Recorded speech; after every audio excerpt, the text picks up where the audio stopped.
Let's switch gears now and talk about the baby factory that was nabbed, of course, exposed in River State. And this isn't the first time this will be happening. In 2022, a particular woman, a reverend sister, was also nabbed for this same crime. What are your thoughts on this? You see, before going on that, because I was coming to that before you came in, Omobolanle. Aside from the electoral law, which has greatly improved electoral process, and which is also giving us the people that Nigeria one day get there. I will not give Buhari any pass mark. Aside from that, now coming to that of River State, whereby some pregnant women and then some little children were being released from their captives. Honestly speaking, it is a job well done for those security operatives that got the information and made good use of such an information. It is very appalling that we now have people that are masking themselves as servants of God getting involved in such a dastard act. A dastard act. But then, kudos to the security operatives that were able to move in swiftly after getting. Let's also link that up, Dr. D, with the story of the policeman who was also nabbed here in Lagos State as regards selling a child. And that was after he claimed that the mother wanted to sell the child. The mother denied that. And, you know, all of the story is quite a very messy one. Now, we know that the Child Rights Act is against the sale of children. But now having our security men getting involved in this kind of crime. Yes, we know they were the ones who exposed the one in River State and they have exposed some others. But now it's a different picture, seeing that they are even culprits in this kind of crime. Yeah, you see, I've always been saying this. We are people that blood and water runs through our veins. Through our veins. And to that extent, people, according to nature, will always strive for survival. Why am I saying this? We need to up our game on how we deal with our security operatives. There have been stories whereby we even find out, whereby we were being exposed to how security operatives, even fuel successes of the so-called people that are causing security breaches in our nation. We have stories of using Air Force aircraft and the chopper dropping foods, ammunition to them in their various trenches. We've had them telling them as regards plans of the government to apprehend them so that they can escape.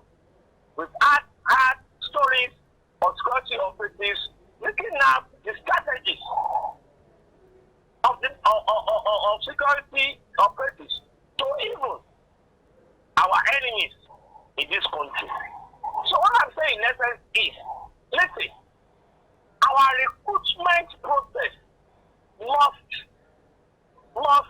include background checks, proper training, full remuneration, and all that. Yes, kudos, if it is true. If it is true, kudos to the current Inspector General of Police that claimed that he has been doing one thing or the other to that. Because you can even hear him while at I think yesterday in in, is it Katsina or Borno where the president was, and then talking there, whereby they now expose, they now fed us with information how the General of Police built a tertiary hospital for the police, construction of a befitting accommodation, and then talking about good remuneration, talking about the recruitment process of, I think, 5,000 or 50,000 policemen every year and all that. Yeah, kudos to him. But what still need to be done in this, on this? Because for our security operatives to be caught in the web of also perpetrating or joining the perpetrators of this data act in our nation calls for serious concern. But let's also look at the fact that we have a Child Rights Act, which of course has not been passed in several states of the country. But the fact that these are teenagers, we even have some of them as young as 15, that can tantamount to child abuse. And that is of course against the law. What do you have to say about the fact that this Child Rights Act is existent but not effective in many states in the country? And I will also take you back to a lot of United Nations charters that Nigeria is signatory to. How many of them have we been able to uphold in this country? Is it the labor charter? Is it that of the one that says you should allocate a particular percentage to education to health? Is it the one that talks about the human rights? Is it the one that talks about youth development? Is it the one that talks about human capital development? So tell me which one. So that one is just like every other charter that we are signatories to within the United Nations. Not to even talk about our constitution. All right. How many of the details of our constitution are we following? Is it about the federal character? Yeah? Is it about the social amenities? Is it about security? Is it about monetary policies? Or which one? Or education policy? Or health? Or standard of living? Which one?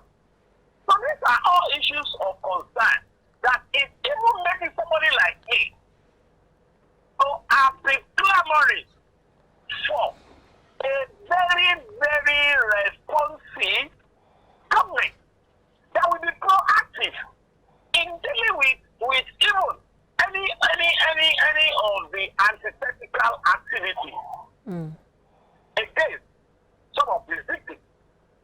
Thank God we are about electing new leaders. We should now open our eyes and put on the fluorescent on our head.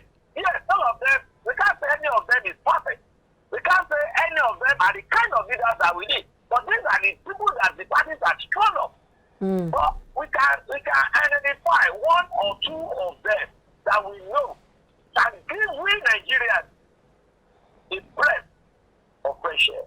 But looking at the bigger picture now, can we link this to the failure in the healthcare system in the country? Because when you look at a lot of these baby factories, many of them are, promised safe delivery. Some of them are promised monetary, benefit and all of that. Can we link it to the health system and the situation of poverty in the country? Yes, but not limited to failure of health system. Not limited. Also failure of educational system. Because these days, you now find out, because of the failure of public schools, both primary, secondary, and university, you now find a lot of mushroom schools springing up and springing up here and there. And you need to go to some of these institutions to find out the kind of evil perpetrations going on there, child labor, and all that. So it's beyond failure of health institution, but rather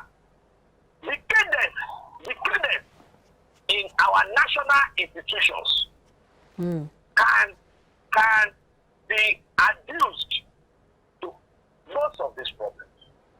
All right, let's wrap this up by talking about the solution out of this quagmire. Because there are several other, baby factories that have yet not been discovered. You see, Obobolale, the only solution is for us to have working, strong institutions.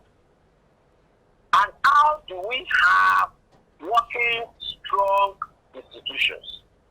It's through evolution of power to not just the state, but equally the local government. Because all these proliferation of child abuse, bastardized health sector and all that happens within the locality. Even if it is in Wuse in Abuja, Wuse in Abuja belongs to a particular locality. So for us to move forward, we have to develop strong institutions, rather strong individuals. And how do we achieve this? Is by devolution. Through devolution of power to both the state and the local government. Because the work of the federal government is too enormous to the extent that federal government cannot be everywhere all of the time. So you have to make use of the various units that consist or that composes the federation or the federative nation.